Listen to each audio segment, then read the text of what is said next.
जय राधे श्याम, जय जय राधे श्याम, जय जय राधे श्याम। श्री गणेशाय नमः। श्री सीतारामाभ्यां नमः। श्री हनुमते नमः। श्री उमापतये नमः। श्री गुरुवे नमः।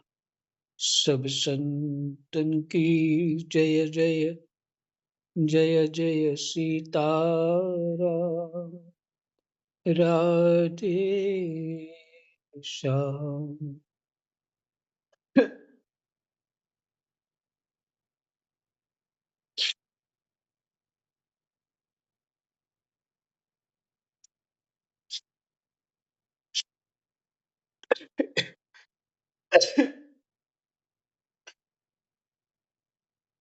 श्रीमद्भागवत महापुराण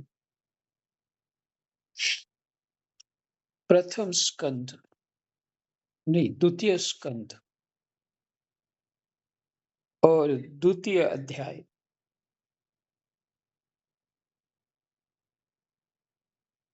जो आज का प्रसंग है, भगवान के स्थूल और सूक्ष्म रूपों की धारणा तथा क्रम मुक्ति और सद्यो मुक्ति का वर्णन।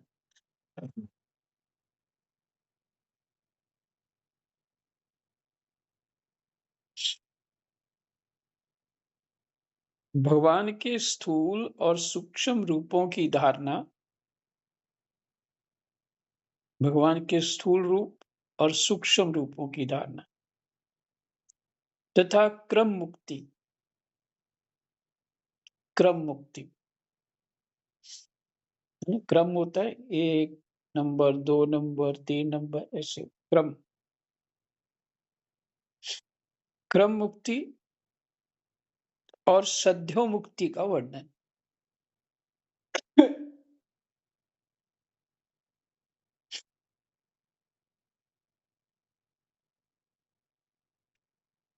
पीछे जो उत्तर दिया था भगवान शुकदेव ने,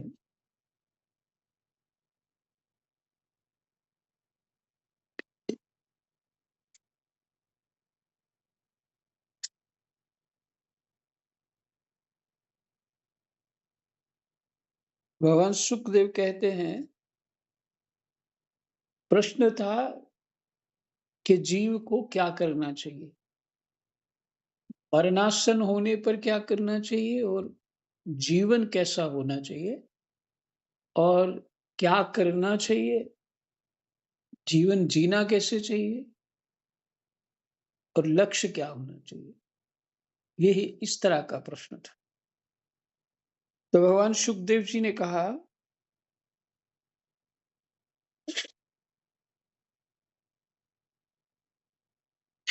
ज्ञानियों के लिए भी समस्त शास्त्रों का यही निर्णय है कि वे भगवान के नामों का प्रेम से संकीर्तन करें।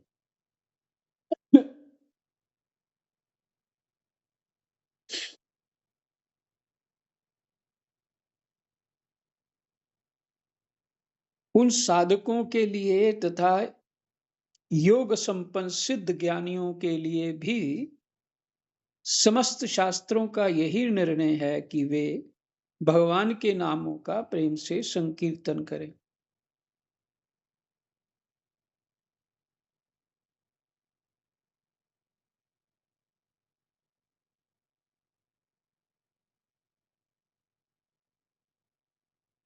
अपने कल्याण साधन की ओर से असावधान रहने वाले पुरुष की वर्षों लंबी आयु भी अनजान में ही व्यर्थ बीत जाती है। उससे क्या लाभ?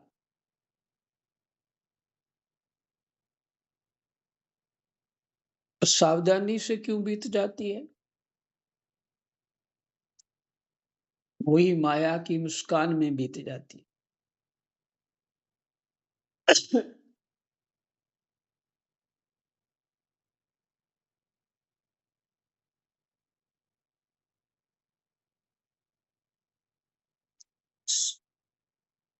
सावधानी से ज्ञानपूर्वक बिताई हुई घड़ी, 2 घड़ी भी श्रेष्ठ है, क्योंकि उसके द्वारा अपने कल्याण की चेष्टा तो की जा सकती है। ये उत्तर दिया था।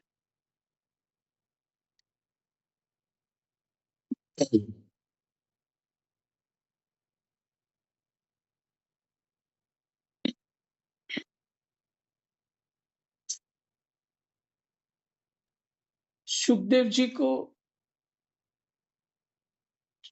जो शास्त्र पुराण है, वो कल्पना नहीं लगते। वैसे भी रामायण में ये बात कही है, श्रद्धा विश्वास रूपिणो भवानी शंकर। है ना? उस श्रद्धा विश्वास के बिना सिद्ध जन भी, जिन्होंने सिद्ध कर लिया है, सिद्ध जन भी श्रद्धा विश्वास के बिना उसके स्वरूप का दर्शन नहीं कर सकते। तो श्रद्धा तो इतनी जल्दी आने वाली नहीं है। अपने कलुषित जो समाज में रह कर के कलुषित विचार हो जो हो जाते हैं, तो ऐसे ही शास्त्र को एक साधारण ग्रंथ मान लेते हैं। शास्त्र तो वेद का अर्थ है, और वेद सृष्टि सृष्टि रचना से पहले का ज्ञान है। और वेद कोई आदि अंत नहीं है वेद का, क्योंकि वो भगवान की वाणी है, और वेद से ही सब उत्पन्न हुआ है। इसलिए अपने विचार से कुछ कल्पना ना मान ले शास्त्र को, क्योंकि कोई ऐसा देवता, ऋषि मुनि शास्त्र को नहीं मानता कि ये कल्पना है, सत्य मानते हैं। और ये होगा कब? जब शास्त्र को आचरण में लाने का प्रयास करेंगे, तभी जो है ये संभव है, इस शास्त्र पे विश्वास होगा।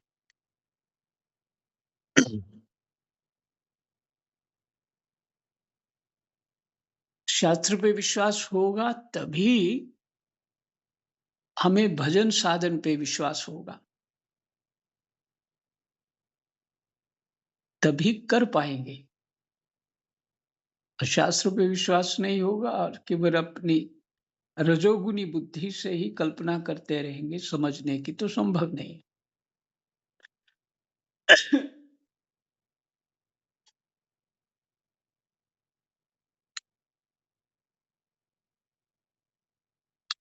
तो यहाँ प्रसंग अभी है, स्थूल और सूक्ष्म रूपों की धारणा कैसे करनी है, तथा क्रम मुक्ति और सद्य मुक्ति का वर्णन है।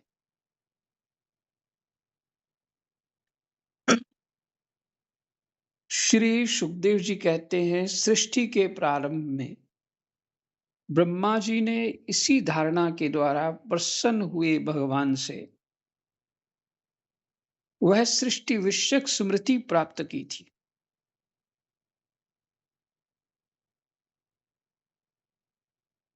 सृष्टि के प्रारंभ में ब्रह्मा जी ने इसी धारणा के द्वारा, कौन सी धारणा के द्वारा? प्रसन्न हुए भगवान से वह सृष्टि विषयक स्मृति प्राप्त की थी।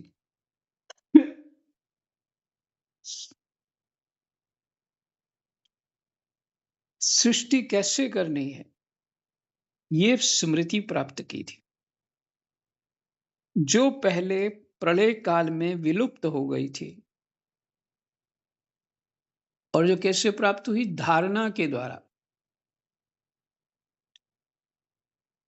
इससे उनकी दृष्टि अमोघ और बुद्धि निश्चात्मिका हो गई। उनकी दृष्टि अमोघ ज्ञान दृष्टि भी हो सकती है, नेत्र दृष्टि भी हो सकती है। इंद्रियों के द्वारा 6 इंद्रियों के 5 तो होती है ज्ञान इंद्रिय, मन को भी ले लो। 6 इंद्रियों के द्वारा जो दिव्य स्वरूप ब्रह्मा जी हैं, वो सब कुछ जान गए।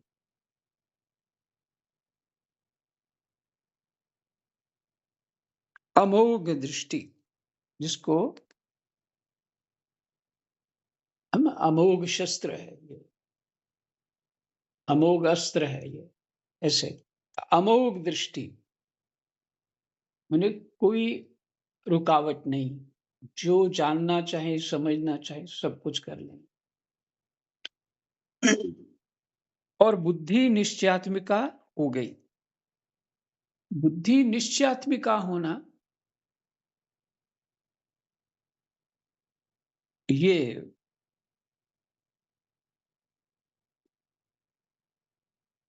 एक तप से उपलब्धि प्राप्त होती है। तप मैंने अपना संयम इत्यादि।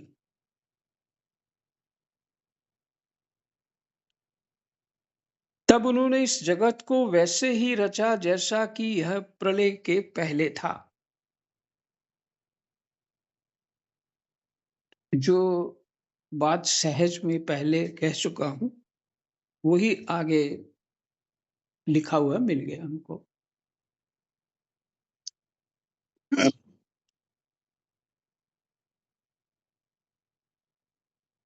यही, तब उन्होंने इस जगत को वैसे ही रचा जैसा कि वह प्रलय के पहले था।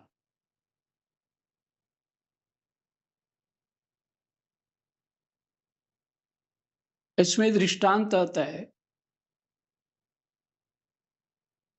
किसी ने कुर्सी बनानी हो, एक तो पहले जानना है कुर्सी कैसी होती है, उसको समझना है किससे बनती है, लकड़ी से बनती है, ये सामग्री होनी चाहिए, और बनाने के लिए क्या-क्या और साधन चाहिए, और इसकी जो समझ है, कुर्सी कैसे बनाई जाएगी, ये दृष्टांत है। तो समझ है वो वेद है, मैंने ज्ञान वहां से मिलेगा, मिला। तो अगर किसी ने कुर्सी ना देखी हो, तो बना कैसे सकेगा? कुर्सी की समझ ही ना हो, तो बना कैसे पाएगा? ये एक दृष्टांत है सरल सा। इसलिए उन्होंने इस जगत को वैसे ही रचा जैसा कि यह प्रलय के पहले था। वेदों की वर्णन शैली ही इस प्रकार की है कि लोगों की बुद्धि स्वर्ग आदि निरर्थक नामों के फेर में फंस जाती है। इसका अर्थ ये नहीं है कि स्वर्ग होता नहीं।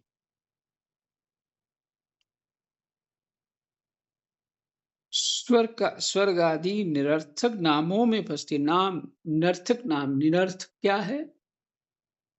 जो सुख आप यहां भोग रहे हैं, वही सुख वहां है। बस शरीर थोड़ा सा स्वस्थ होगा, और जिसे आप पुण्य के हिसाब से जहाज में बैठते हैं, तो एक जनरल क्लास होती है, एक बिजनेस क्लास होती है। इस तरह से वहां भी क्लास है। लेकिन ज्यादा सुख हो जाएगा तो क्या हो जाएगा?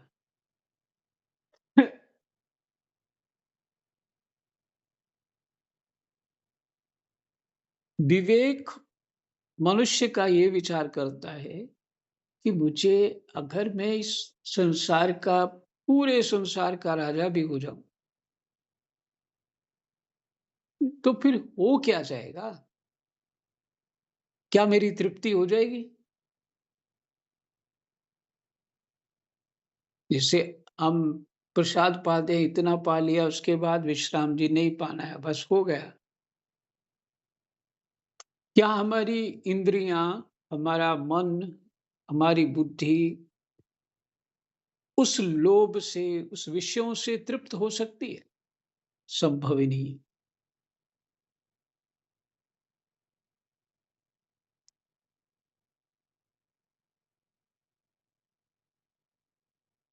तो इसलिए व्यर्थ है, क्योंकि परिणाम में कुछ नहीं है, समय ही खर्च हो गया हमारा।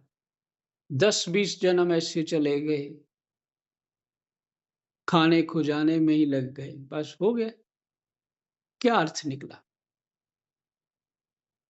और बुद्धि अपने चित्त पे नई-नई जो मैल डालते गए, डालते ये सब जो ये समझ में आ रहा है ना कि ये सुख बड़े अच्छे हैं। ये सब वही माया की मुस्कान है और कुछ नहीं। ये माया की मुस्कान है और मुस्कान तो बस थोड़ी देर रहती है, फिर वो क्रोध का भी कटाक्ष हो जाता है। हुँ। या विक्षेप हो सकता है। और इस समय ये भगवान की लीला है कि काल को लंबा भी कर सकते हैं और वो छोटा भी कर सकते हैं। यानी समय को एक्सपैंड हो जाता है, तो समय छोटा भी हो सकता है। एक युग को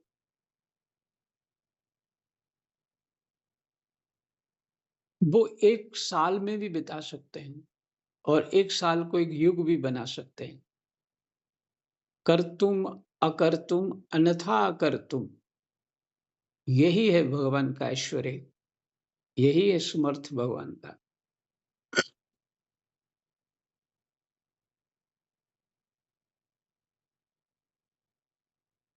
तो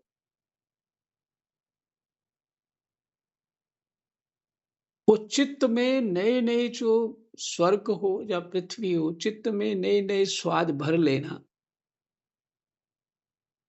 क्या हमें वो शांति से बैठने देंगे? अगर वो उत्तम होते, कोई सार्थक होते, इन्होंने कहा वो व्यर्थ है, निरर्थक है। तो अगर सार्थक होते, तो ऋषि लोग भी सुख ले लेते, इंद्रियों को तृप्त कर लेते। पर वो इंद्रियों को बिल्कुल भी कोई सुख की तरफ ले ही नहीं जाते। ना मन को, ना बुद्धि को विषयों का सुख नहीं देते, अपनी इंद्रियों को भी नहीं देते। वो सिर्फ तप करते हैं, संयमित रहते हैं,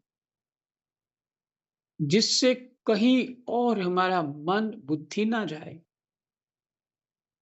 यही है तप। भगवत कृपा से ही तप होता है, जीव अपने प्रयास से तो कुछ भी नहीं कर पाता।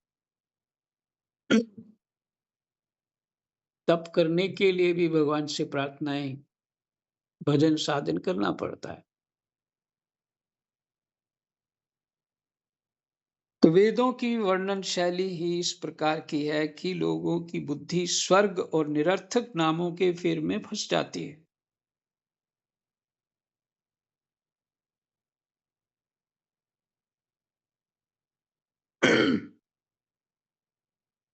कोई बड़ा धनी, ऊंचे पद वाला या बड़े लोगों से मेल जोल वाला जब शरीर छोड़ेगा तो उसके चित्त उसका साथ जाएगा सूक्ष्म शरीर में। जब वो फिर जन्म लेगा तो उसका स्वभाव तो वैसा ही रहेगा।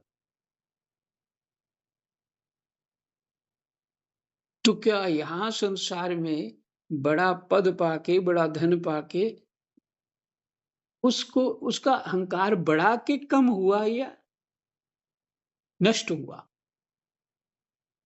क्योंकि अहंकार ही आवरण है उस आत्मा का।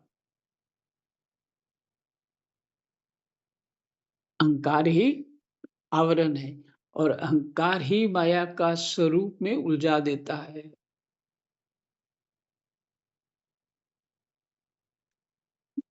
बुद्धि विवेक वाली नहीं रहती अहंकार से। तो जब जीव हर तरह से संपन्न होगा, तो उसको अहंकार तो आएगा ही। इसका तो रावण ने भी कहा, मुझे अहंकार क्यों नहीं होगा? मैंने इतना तप किया, लंका प्राप्त की है। हर कोई मेरे पैर के नीचे है, तो अहंकार तो वही करेगा, रावण ये कहता है। अहंकार तो वही करेगा ना, और जिसके पास कुछ है नहीं वो अहंकार कैसे करेगा? लगता है बड़ी न्याय युक्त बात है, पर विवेकहीन बात है। जीवन है किस लिए? इस माया रूपी स्वप्न को देखते ही रहना, यही कारण है जीवन का। कि अगर इसमें प्रसन्न हो तो कोई बात नहीं, लगे रहो। भगवान ये थोड़ी कह रहे हैं तुम्हारा भजन करना ज़रूरी है, वो तो कह ही नहीं रहे।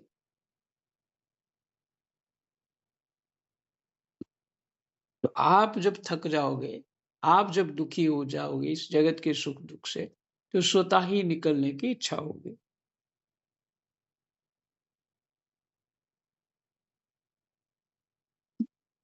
तो कहते हैं जीव वहाँ सुख की वासना से स्वप्न सा देखता हुआ भटकने लगता है।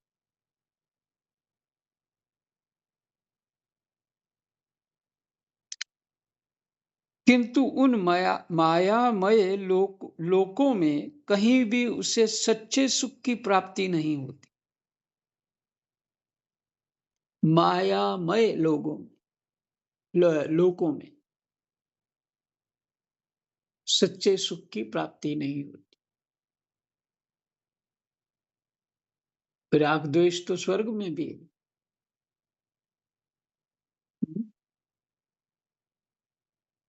राग द्वेष का बल बड़ी दूर तक है।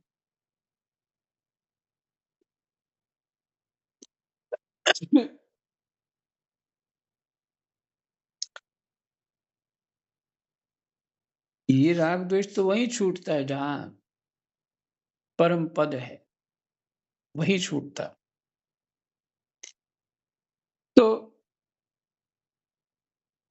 उन माया में स्वप्नवत वो लोग हैं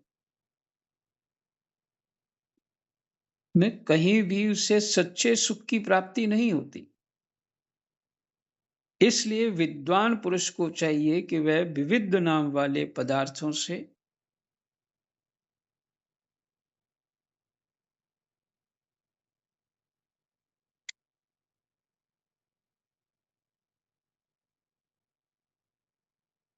हम्म,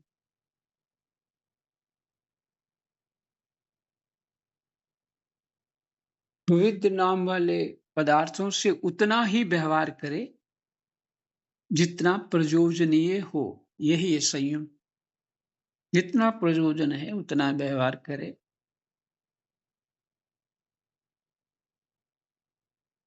इसी को संयम कहते हैं, और संयम में रहना ही तप है।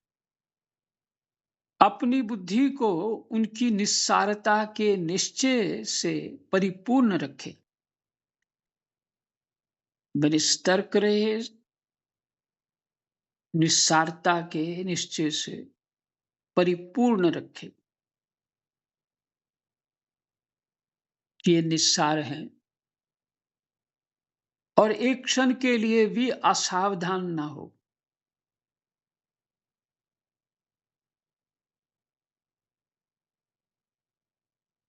एक क्षण के लिए भी असावधान ना हो। यदि संसार के पदार्थ प्रारब्धवश बिना परिश्रम के यूं ही मिल जाएं, तब उनके उपार्जन का परिश्रम व्यर्थ समझकर उनके लिए कोई प्रयत्न ना करे। जब जमीन पर सोने से काम चल सकता है, तब पलंग के लिए प्रयत्न करने से क्या प्रयोजन?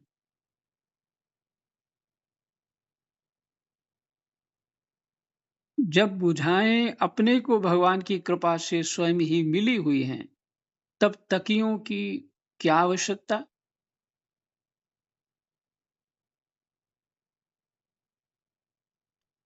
ये उनके लिए है, जो साधना करना चाहते हैं, उनके लिए है।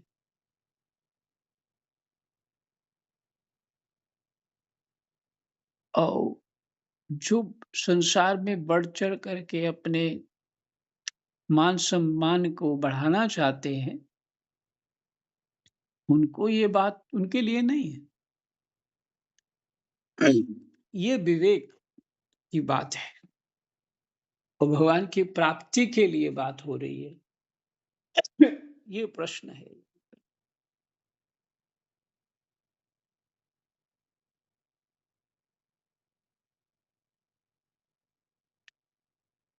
जब अंजलि से काम चल सकता है, तब बहुत से बर्तन क्यों बटोरें? वृक्ष की छाल पहनकर या वस्त्रहीन रहकर भी यदि जीवन धारण किया जा सकता है, तो वस्त्रों की क्या आवश्यकता है? पहनने को क्या रास्तों में चिथड़े नहीं हैं? भूख लगने पर दूसरों के लिए ही शरीर धारण करने वाले वृक्ष क्या फल फूल की भिक्षा नहीं देते? जल चाहने वालों के लिए नदियां क्या बिल्कुल सूख गई हैं? रहने के लिए क्या पहाड़ों की गुफाएं बंद कर दी गई हैं?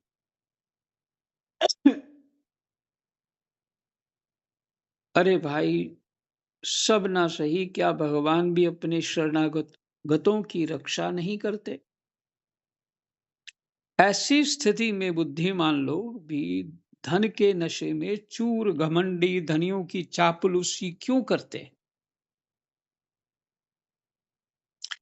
इस प्रकार विरक्त हो जाने पर अपने हृदय में नित्य विराजमान स्वतः सिद्ध आत्म स्वरूप परम प्रियतम परम सत्य जो अनंत भगवान हैं, बड़े प्रेम और आनंद से दृढ़ निश्चय करके उन्हीं का भजन करे, क्योंकि उनके भजन से जन्म मृत्यु के चक्कर में डालने वाले अज्ञान का नाश हो जाता है उनके भजन से।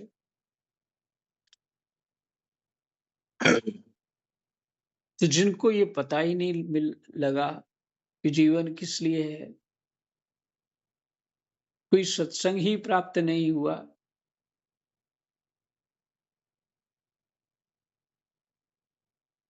उनके उनकी वो तो कल्पना नहीं कर सकते इस बात की कि मुझे आवश्यकता कुछ नहीं है। वो कल्पना नहीं कर सकते।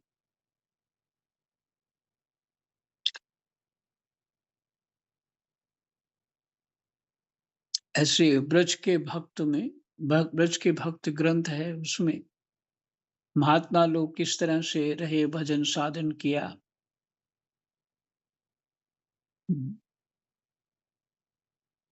यहाँ कुछ विशेष परिस्थिति बिगड़ गई, भगवान जी ने स्वयं उनको आकर के सहयोग दे दिया। क्यों नहीं होगा? जो भगवान के भरोसे हैं, तो भगवान की ही जिम्मेदारी है।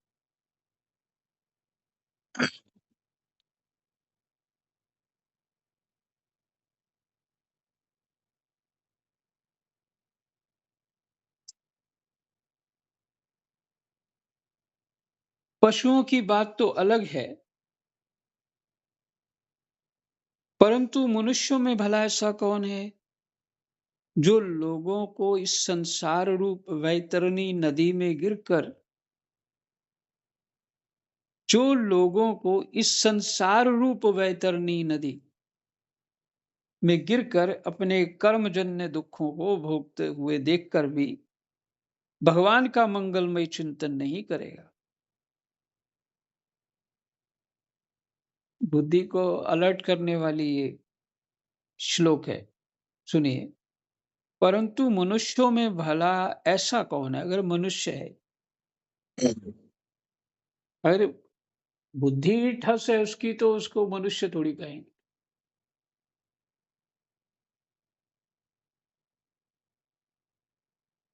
मनुष्यों में भला ऐसा कौन है जो लोगों को इस संसार रूप वैतरणी नदी में, वैतरणी नदी को पार जाने के लिए मरणासन्न व्यक्ति के लिए गाय दान इत्यादि किया जाता है। ये गाय उसको पार करा देगी और जो मरणासन्न व्यक्ति उसकी पूंछ पकड़ लेगा। ऐसा पुराणों में वर्णन है। पर यहाँ जो संसार रूपी वैतरणी नदी में कौन पार कराएगा? संसार रूप रूपी वैतरणी नदी, ऐसा क्यों कहा? क्यों? क्योंकि उस वैतरणी नदी में जो वहां आगे बढ़ने के लिए नदी आ जाती है, उसमें तो गंदी से गंदी चीजें बह रही होती हैं, जिसके नाम भी नहीं सुनाने चाहिए, और उसको पार करना होता है। तो वो जो कष्ट वहां होता है, वो वैसा ही कष्ट इस संसार में हमें होता है।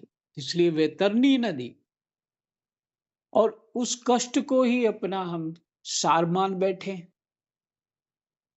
अपना सुख दुख समझ बैठे। इसलिए स- पाठ को समझने के लिए भी वैराग्य होना चाहिए, पहले से ही वैराग्य होना चाहिए। क्योंकि वो प्रश्न है ना, क्या करना चाहिए मरणासन्न व्यक्ति को? तो सभी मरणासन्न है, कौन रहने वाला है? कोई 10 दिन आगे, कोई पीछे, पहले आ गया नंबर, आगे नंबर आ जाएगा, है तो मरणासन्न। तो जो नंबर थोड़ा लेट है, वो उसको ज्यादा सावधान होना चाहिए ना, पूरी तैयारी कर लेनी चाहिए।